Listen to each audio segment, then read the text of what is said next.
Well, one of the first things I learned was that when I was born, there was no Israel. So where did this come from? Well, what I discovered was that there was a movement that began over a century ago and began operating in Europe and in the United States. It was and is a political movement that has profoundly and negatively impacted our country. It has tragically impacted the Middle East, and it has dangerously impacted the entire world. And yet most of us, I think, have never heard of it and could certainly not define it. It's political Zionism.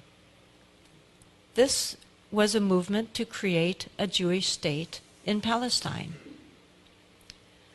It began in the late 1800s. Well, let us look at Palestine in the late 1800s.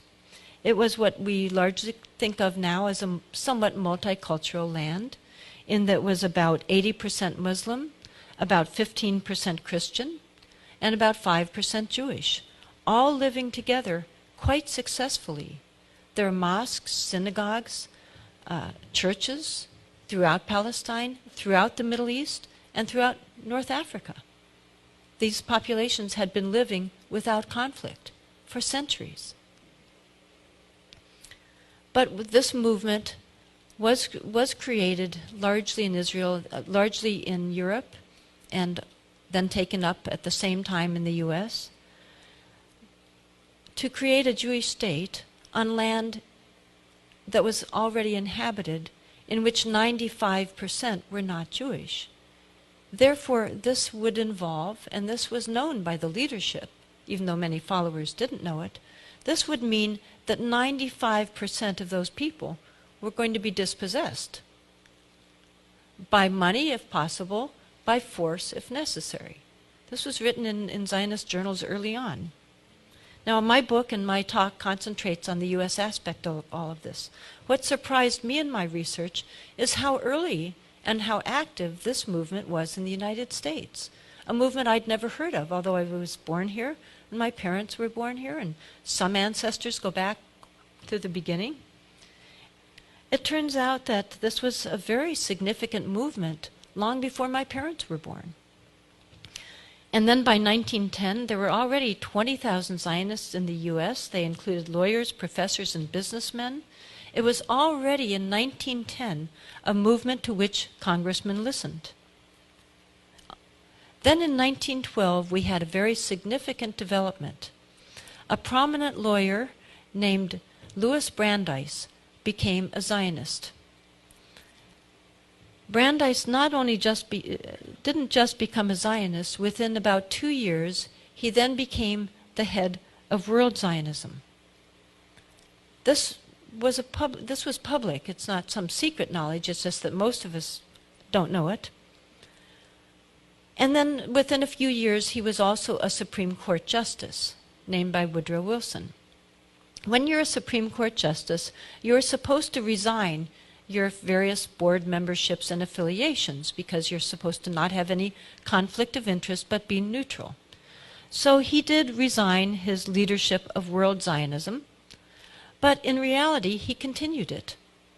He would receive reports in his Supreme Court chambers by his loyal lieutenants, and then he would give them directives to go out and to follow in work for Zionism. And this is mentioned in a number of very reliable books. If you get my book, you'll see that my book is over half footnotes. It's all cited. By the way, one of his loyal lieutenants also went on to become a very prominent Supreme Court justice, Felix Frankfurter. So I'd read that. That to me was shocking right there. But then I discovered something more. So I'll give you my citations for this next information so you can evaluate whether you find it reliable or not. The way I did my research is I would read books, then I would look at their footnotes to see where they had gotten that information. Then I would often get those books and read those footnotes, and then order those books and read those footnotes, and on and on. So one of the books that I read was really a fairly well-known one, Israel in the Mind of America, published by a very mainstream establishment publisher, and the author was a very mainstream author. He had been diplomatic correspondent for the New York Times. He had been at Harvard. He had written a number of well-regarded, very establishment nonfiction books. Well, in this book, he had a few pages in which he told about a secret Zionist society that had operated in the United States, of which Louis Brandeis, while a Supreme Court justice, had been a leader. So I looked at where he got that information, and I went to that source. It turned out to be from a scholarly journal called the American Jewish Historical Quarterly, a very respected journal. So then I looked at the author.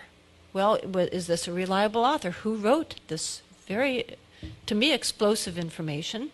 And turned out to be a well-regarded Israeli historian at a mainstream Israeli university.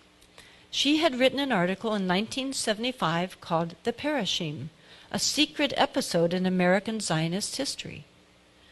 And she told about what this was, an elitist secret society.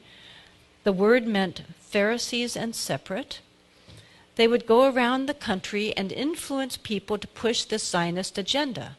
By the way, at this time, the Jewish population were not Zionists at all. The large majority were not Zionists. Many were opposed to Zionism. This was a very, very fringe element to a certain regard.